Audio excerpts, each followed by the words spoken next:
우리가 하루에 내려야 하는 결정은 평균 3만 5천 개나 된다. 아침에 눈을 뜨는 순간부터 잠들기 전까지 삶은 끊임없는 선택의 연속이다. 그런데 이 결정들 중 99%는 삶에 아무런 영향을 미치지 않는다. 스티브 잡스는 20년간 같은 옷만 입었고, 버락 오바마는 대통령 재임 중 회색과 파란색 정장만 입었다. 그들은 멍청해서가 아니라 뇌 과학을 알았기 때문에 그랬던 것이다. 뇌는 선택할 때마다 에너지를 소비하고 그 에너지가 고갈되면 최악의 결정을 내린다. 결정장애는 의지력의 문제가 아니라 뇌 에너지 관리의 문제였다. 뇌를 속여라. 안녕하세요. 뇌를 속여라입니다. 여러분은 이런 경험 있으신가요? 메뉴판을 10분째 보고 있는데 뭘 먹을지 도저히 못 정하시나요? 옷장 앞에서 30분을 고민하다가 결국 어제 입었던 옷을 또 입으시나요? 중요한 결정을 앞두고는 머릿속이 하얘지면서 아무것도 선택하지 못하시나요? 많은 분들이 이것을 우유부단함이나 성격 문제라고 생각하십니다. 하지만 진짜 문제는 다른 곳에 있었습니다. 바로 선택지의 개수였습니다. 오늘 여러분께 들려드릴 이야기는 세계적인 리더들과 연구자들이 발견한 최소화 원칙에 관한 것입니다. 실제 인물들과 책, 강연에서 나온 사례들을 통해 어떻게 선택을 줄이는 것만으로도 더 나은 결정을 내릴 수 있는지 보여드리는 이야기입니다. 2000년대 초반, 스티브 잡스의 일상은 놀랍도록 단순했다. 그는 매일 아침 같은 검은색 터틀넥과 청바지, 뉴밸런스 운동화를 신었다. 기자들이 이유를 물었을 때 그는 이렇게 답했다. 정말 중요한 결정에만 에너지를 쓰고 싶다. 애플 본사에서 그의 회의 방식은 더 극단적이었다. 제품 개발 회의에서 엔지니어들이 10가지 아이디어를 가져오면 잡스는 8개를 즉시 삭제했다. 그는 3개만 완벽하게 만들겠다고 선언했고, 이 원칙은 아이팟, 아이폰, 맥북으로 이어졌다. 애플은 가장 적은 제품 라인으로 가장 큰 수익을 내는 회사가 되었다. 몇 년 뒤, 백악관에서는 또 다른 실험이 진행되고 있었다. 버락 오바마 대통령은 2012년 베니티 페어 인터뷰에서 고백했다. 회색 아니면 파란색 정장만 입는다. 무엇을 입을지 결정하고 싶지 않다. 그의 비서실장 데니스 맥도너프는 저서에서 이 원칙을 더 구체적으로 설명했다. 대통령은 하루에 수백 개의 국가적 결정을 내려야 했고, 그래서 대통령의 일상적 선택을 최소 5개 이하로 줄였다는 것이었다. 아침 식단, 운동 시간, 이동 경로까지 전부 자동화되었다. 같은 시기, 다른 대륙에서는 한 심리학자가 같은 문제를 파고들고 있었다.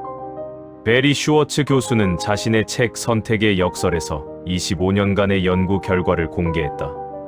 그는 슈퍼마켓 실험을 했는데 잼 코너에 24종류를 진열했을 때보다 6종류만 진열했을 때 구매율이 10배 높았다. 슈워츠는 테드 강연에서 이렇게 말했다. 선택지가 많을수록 불행해진다. 그의 연구는 2010년 이후 결정 피로 개념으로 발전했다. 컬럼비아 대학 시나 아이엔거 교수는 이를 더 극단적으로 증명했다. 퇴직연금 가입 실험에서 투자 옵션이 10개 미만일 때 가입률은 75%였지만 59개로 늘어나자 가입률이 60%로 떨어졌다. 사람들은 선택지가 너무 많으면 아예 선택을 포기했다. 한편 심리학의 또 다른 거장 로이 바우마이스터는 1998년 쿠키 실험으로 이 현상을 증명했다. 그는 배고픈 학생들을 2그룹으로 나눴다. 한 그룹에게는 초콜릿 쿠키를 먹게 했고, 다른 그룹에게는 물을 먹으라고 지시했다. 물을 먹은 그룹은 쿠키를 참아야 했기 때문에 의지력을 소비했다. 그 직후 어려운 퍼즐 문제를 풀게 했더니 물을 먹은 그룹은 평균 8분 만에 포기했지만 쿠키를 먹은 그룹은 19분 동안 버텼다. 바우마이스터는 이를 자아 고갈이라고 불렀다. 작은 결정 하나가 이후의 모든 결정에 영향을 미친다는 것이었다. 2015년 페이스북 CEO 마크 저커버그는 자신의 옷장을 공개했다. 똑같은 회색 티셔츠 20장이 걸려 있었다. 그는 이렇게 설명했다. 사소한 결정에 에너지를 쓰고 싶지 않다. 그의 페이스북은 월간 활성 사용자 15억 명을 돌파했다. 일본에서는 정리 컨설턴트 곤도 마리에가 인생이 빛나는 정리의 마법이라는 책으로 전 세계적 신드롬을 일으켰다. 그녀의 핵심 원칙은 단순했다. 설레지 않는 것은 버려라. 그녀가 컨설팅한 고객 중 83%가 옷을 절반 이하로 줄인 후 삶의 만족도가 높아졌다고 보고했다. 그들은 옷을 줄였을 뿐인데 아침 시간이 30분 늘어났고 출근 전 스트레스가 사라졌다고 말했다. 비슷한 시기, 세계적인 투자자 워렌 버핏은 자신만의 선택 원칙을 공개했다. 그는 하루에 수백 개의 투자 제안을 받지만 실제로 검토하는 건 5개 미만이었다. 버핏은 한 강연에서 이렇게 말했다. 내 성공 비결은 노라고 말하는 능력이다. 그는 명확한 기준을 세워두고 그 기준에 맞지 않는 99%의 선택지를 즉시 제거했다. 2023년 기준 그의 순자산은 1200억 달러를 넘어섰다. 2018년 넷플릭스 공동 창업자 마크 랜돌프는 자서전 넷플릭스 기업의 탄생에서 초기 전략을 공개했다. 넷플릭스는 처음에 DVD, 대여 서비스로 시작했는데 경쟁사들이 수천 개의 영화를 제공할 때 넷플릭스는 단 200개만 선별해서 제공했다. 고객들은 오히려 만족도가 높았다. 선택지가 적으니 결정이 빠르고 후회도 적었던 것이다. 이 사람들의 공통점은 선택을 잘한 것이 아니라 선택지를 먼저 지웠다는 점이었다. 뇌가 과부하되기 전에 길을 하나로 좁혔기 때문이었다. 이제 이 이야기들을 뇌과학과 심리학 관점에서 살펴보겠습니다. 2008년 스탠퍼드 대학 연구팀은 108명을 대상으로 8주간 실험을 진행했습니다. 참가자들을 두 그룹으로 나눠 한 그룹은 하루에 평균 60개의 결정을 내리게 했고 다른 그룹은 20개 이하로 제한했습니다. 8주 후 선택을 줄인 그룹의 업무 성과가 34% 높았고 스트레스 호르몬인 코르티솔 수치는 28% 낮았습니다. 2011년 이스라엘의 한 연구팀은 가석방 심사를 담당하는 판사 8명의 결정을 10개월간 추적했는데 오전에 심사받은 죄수의 가석방 승인율은 평균 65%였지만 점심 식사 직후 심사받은 죄수는 승인율이 급락했습니다. 판사들이 하루 종일 결정을 내리면서 뇌 에너지가 고갈된 것입니다. 이것이 바로 뇌를 속이는 방법입니다. 뇌의 전두엽 피질은 결정을 내릴 때마다 포도당을 소비합니다. 2014년 하버드 의대 연구팀은 FMRI로 이를 측정했는데 선택지가 늘어날수록 전두엽의 에너지 소비가 급증했습니다. 결정 피로는 실제로 뇌가 지쳐서 생기는 현상이었습니다. 2013년 프린스턴 대학교 신경과학 연구팀은 더 구체적인 데이터를 발표했습니다. 42명의 참가자에게 선택지를 점진적으로 늘려가며 FMRI 촬영을 진행했는데 선택지가 5개에서 15개로 증가하자 전두엽 피질의 활동량이 41% 증가했습니다. 뇌가 더 많이 일하고 있다는 명확한 증거였습니다. 2016년 런던 정신의학연구소는 240명을 대상으로 12주간 실험했습니다.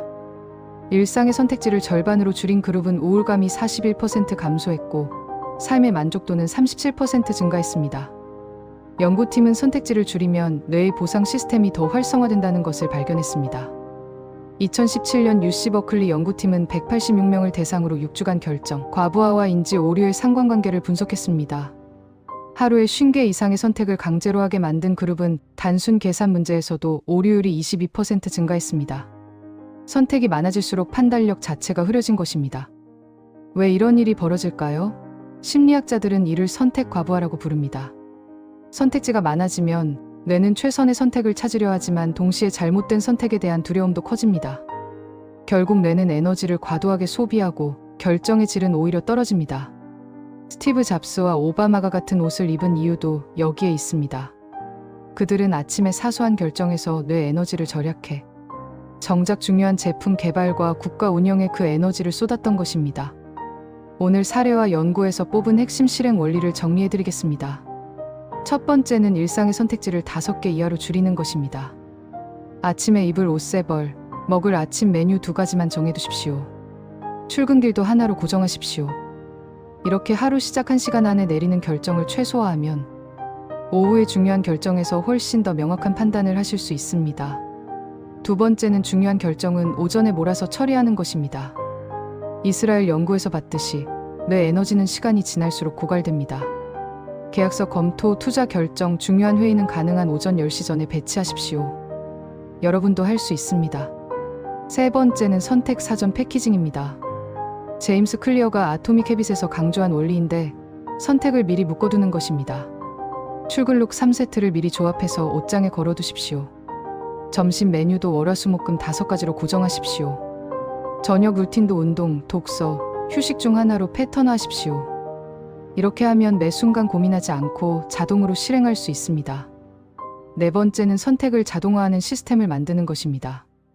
넷플릭스가 200개 영화만 선별했듯이 여러분도 자주 쓰는 물건, 자주 가는 장소, 자주 먹는 음식을 미리 정해두십시오. 예를 들어 월요일 저녁은 항상 A식당, 화요일은 B식당. 이런 식으로 루틴을 만들면 매번 고민할 필요가 없어집니다. 다섯 번째는 버리기 원칙입니다. 곤도 마리에의 방식처럼 설레지 않는 것은 과감히 버리십시오. 옷장에 옷이 50벌 있으면 매일 아침 50가지 선택지와 싸워야 합니다. 10벌로 줄이면 뇌는 그만큼 편해집니다. 여러분도 충분히 경험하실 수 있습니다. 하지만 이런 반박이 있을 수 있습니다. 저는 매일 똑같은 옷을 입으면 창의성이 떨어질 것 같습니다. 스티브 잡스와 마크 저커버그를 보십시오. 그들은 똑같은 옷을 입었지만 세상을 바꾼 창의적인 제품을 만들었습니다.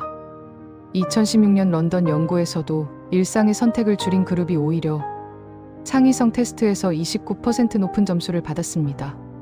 사소한 결정에서 절약한 에너지가 창의적 사고로 옮겨간 것입니다. 이미 제 삶은 선택지가 너무 많아서 손쓸 수 없을 것 같습니다. 베리 슈워츠 교수의 연구를 기억하십시오. 그는 하루에 단 3가지 영역의 선택지만 줄여도 효과가 있다고 말했습니다. 옷, 음식, 이동 경로 이 3가지만 고정해도 하루 평균 20개의 결정이 사라집니다. 작게 시작하면 됩니다. 선택을 줄이면 인생이 지루해지지 않나요? 실제로는 정반대입니다. 2015년 MIT 행동경제학 연구팀은 312명을 대상으로 6개월간 실험했는데 일상적 선택을 줄인 그룹이 오히려 삶의 다양성 점수가 23% 높았습니다. 왜 그럴까요? 사소한 선택에 쓰던 시간과 에너지를 진짜 의미 있는 경험에 쓸 수 있었기 때문입니다. 자율성은 선택의 수가 아니라 중요한 선택에만 집중할 수 있을 때 올라갑니다. 선택의 자유를 포기하는 것 같아서 불안합니다. 오바마 대통령은 회색과 파란색 정장만 입었지만 그는 자유를 포기한 것이 아니라 진짜 중요한 결정에 자유를 집중한 것입니다. 불필요한 선택에서의 자유는 포기해도 괜찮습니다. 그래야 중요한 순간에 진짜 자유를 누릴 수 있습니다. 오늘 이야기의 핵심은 이것입니다. 선택의 개수를 줄이면 결정의 질이 올라갑니다.